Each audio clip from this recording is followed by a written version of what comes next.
कृष्णाय वासुदेवाय हरे परमात्मने प्रणतक्लेशनाशाय गोविंदाय नमो नमः।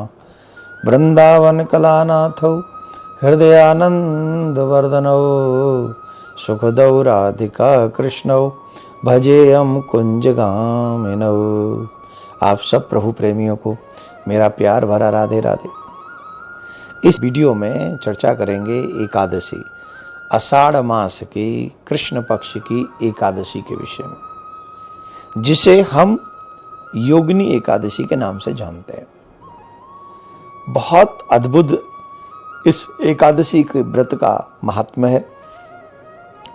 पद्म पुराण के अनुसार योगिनी एकादशी व्रत के दिन व्रत या उपवास करने से सभी तरह के पाप, जो कि मनुष्य योनि में जाने अनजाने में अनेक प्रकार के पाप होते हैं, एक दो पाप नहीं होते हैं। हम लोग मनुष्य हैं, अनेक प्रकार के पाप कर बैठते हैं। कई बार जानकर करते हैं, कई बार अनजाने में करते हैं, लेकिन दोबारा ना करने की शपथ लेकर अगर योगिनी एकादशी का व्रत किया जाए तो इस व्रत का ये बहुत बड़ा फल है कि मनुष्य के सभी प्रकार के पाप इस व्रत को करने से समाप्त हो जाते हैं। एक बहुत बड़ा कन्फ्यूजन है, एकादशी 1 जुलाई को है कि 2 जुलाई को है। इसके संदर्भ में मैं वीडियो के अंत में बताऊंगा। आप लोग इस पूरी वृतांत को मन लगाकर श्रवण कर। इस व्रत के पुण्य का प्रताप कई यज्ञों के बराबर फल मिलता है। योगिनी एकादशी व्रत पर भगवान विष्णु की या अपने इष्ट की, जैसे हम लोग अब भगवान श्री कृष्ण की पूजा करते हैं युगल सरकार की, वैसे आप कोई भी भगवान सीताराम जी की पूजा करते हैं। हम किसी भी अपने आराध्य की पूजा करें, पर इसमें नारायण भगवान की पूजा की जाती है, मीन्स अपने इष्ट श्री कृष्ण की पूजा की जाती है। और उस समय हमें ज़्यादा से ज़्यादा सत्य बोलना चाहिए। दशमी की रात्रि से ही हमें ब्रह्मचर्य का पालन करना चाहिए। संभव हो सके तो हम लोगों को दशमी की रात्रि को ही भोजन नहीं करना चाहिए, संयम रखना चाहिए।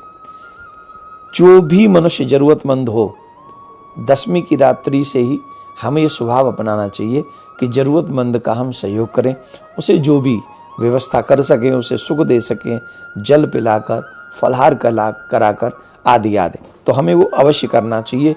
और इस योगिनी एकादशी व्रत में रात्रि में विशेषतः जागरण का बहुत बड़ा महत्व है।